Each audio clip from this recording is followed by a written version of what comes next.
Hello, Alice. You must have spiraled really deep down the YouTube rabbit hole in order to end up here with me. My name is Shira, and in the hutch, I make some terrible choices, mostly about my hair. This has led me to the gorgeous pile of seafoam greeny, bluey, purpley goodness that you see on top of my head. This is it. It is 4A, 4B, kinky curly, dry, and surprisingly doing really well considering the amount of abuse that I've given this poor thing. A few weeks ago, I decided that I was going to dye my hair lavender, and it turned out pretty well. I really like it.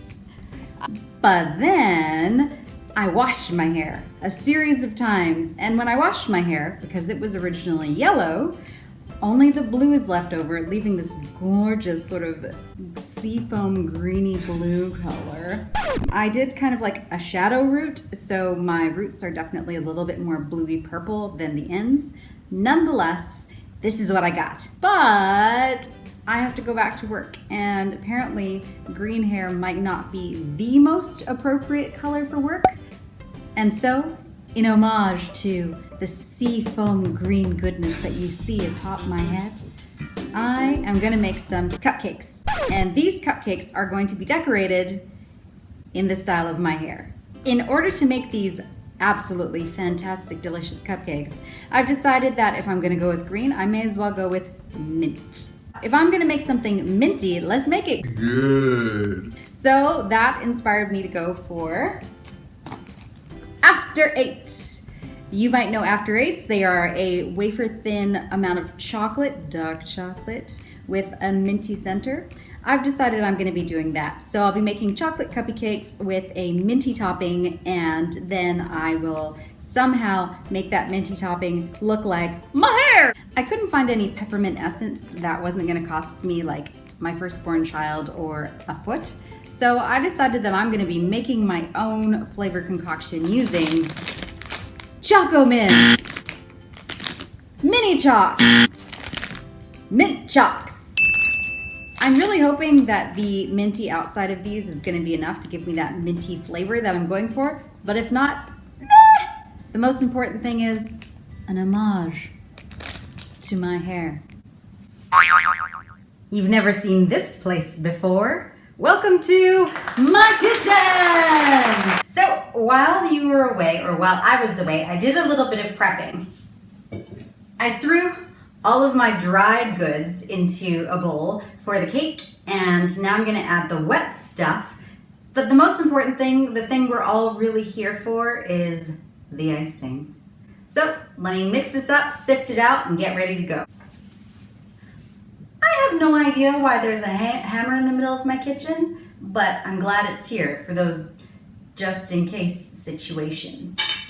I'm gonna take this sift. I'm gonna sift the flour, the baking soda, the baking powder, the salt, and the other stuff. Oh, the cocoa, in order to make it nice and evenly dispersed.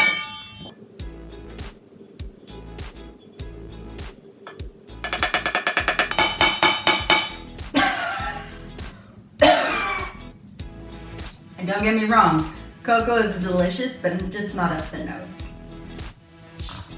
Now that I've got all my dry ingredients smashed together, I'm gonna be doing my wet ingredients. The wet ingredients today are buttermilk, which I made by just adding a little bit of milk and some vinegar until it curdled into a nice sludgy pile. Some oil, 2 eggs, some vanilla extract, and of course some coffee. That is the secret ingredient. Always use coffee in your chocolate cake. All right, so let's get started.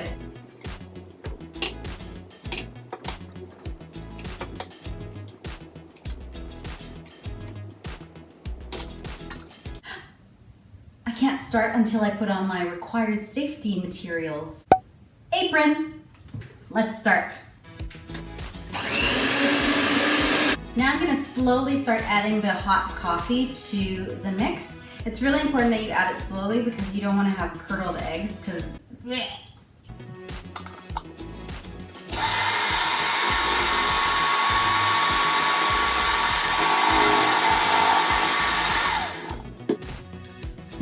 are done. My dry goods are done. Now I'm gonna combine them in order to make my delicious cake. Now I'm gonna add the wet ingredients to the dry ingredients and hope I don't make a huge mess.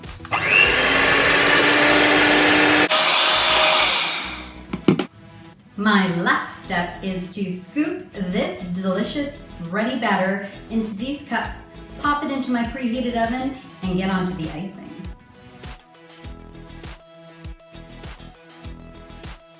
The cups are all full. I'm gonna pop it into the oven. We're gonna wait about 20 minutes, pull them out, see what we do. But between that time, it's icing time. I know that I am supposed to have peppermint, but I don't have it, like I said. So I'm gonna be using these mint chalks, and I've decided that what I'm gonna do is I forgot to take out the butter from the freezer, which makes using it impossible. So I'm gonna actually put these mint chalks in the butter, in the microwave, let the butter melt and seep up some of that mint chalk taste. And then I will stick the butter in the fridge, let it solidify again, and then I can actually use it in order to make icing. You see what I'm doing there? You see? I'm gonna pop this massive pile of grated butter into the microwave, let it melt all over the choco mints, and hope for the best. This is smelling good. I think they're ready. Let's find out. Batch number 1, complete. Now we'll redo it with another 12. These are now ready to go into the oven, so I'll pop them in and keep on with my icing journey. It smells like the second batch is ready to come out, and I am now ready to start my icing. So I'll pull these out and then we'll get started with the icing. Ready. Today's icing of choice is a Swiss buttercream, which is essentially like the meringue topping of a lemon meringue, but mixed with butter, therefore making it delicious. Unfortunately, in order to do that, what I have to do is whip up like 1 billion egg whites and then add lots and lots of sugar. And then hopefully I can put these two things together and smash them in my mouth.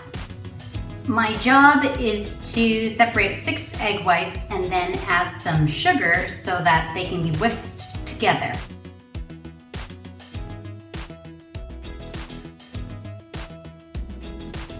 Now that I've separated out the egg whites and the egg yolks, I'm going to add some sugar to my whites, and then I'm going to froth it up nice and frothy.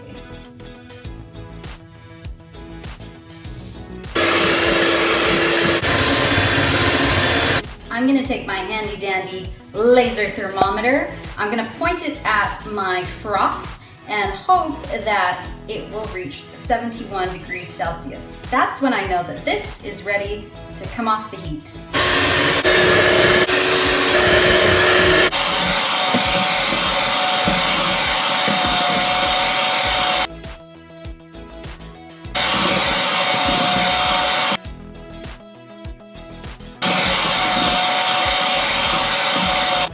I've been mixing for approximately 1 billion years.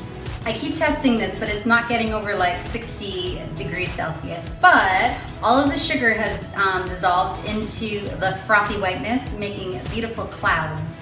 Therefore, I'm gonna take this off the heat. I'm gonna let it cool until it's about room temperature. I'm gonna mix it up a little bit more, then I can start adding the butter. Before I put on any icing, I'm gonna have to test this for science.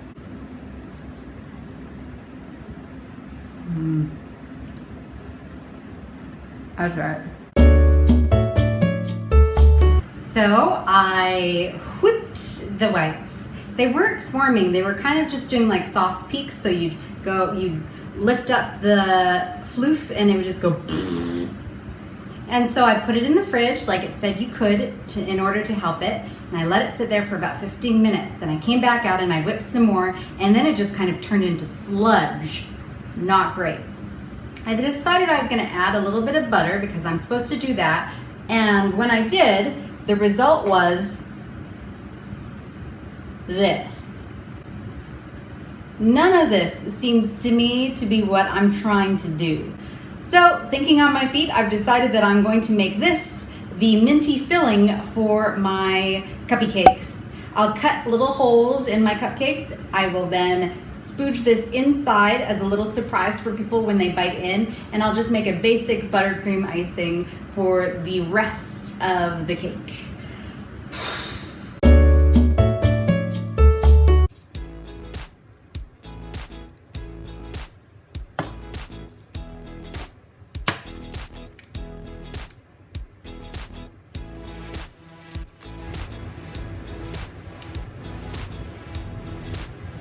So I'm gonna go with classic buttercream, which is butter, sugar, and vanilla. Hopefully it works. Actually, I know it's gonna work.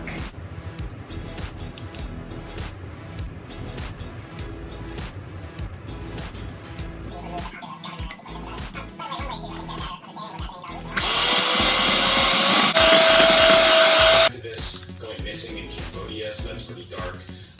Ben, given the stakes involved with these crazy laws in Thailand, it's already.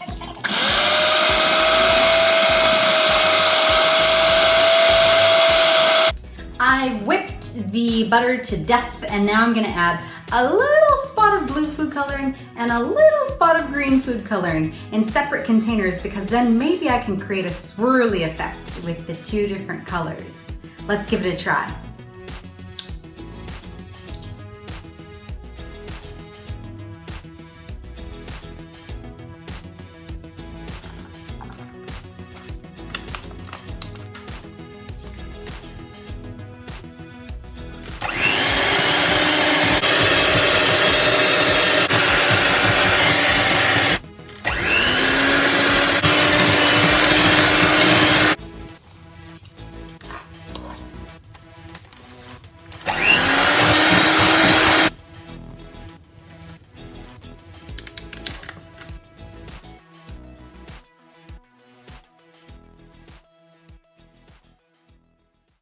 And so, I can say, after hours of struggle and toil, that I have created the cupcake. I think it is a pretty good match for me and what my hair currently looks like. I think I did it.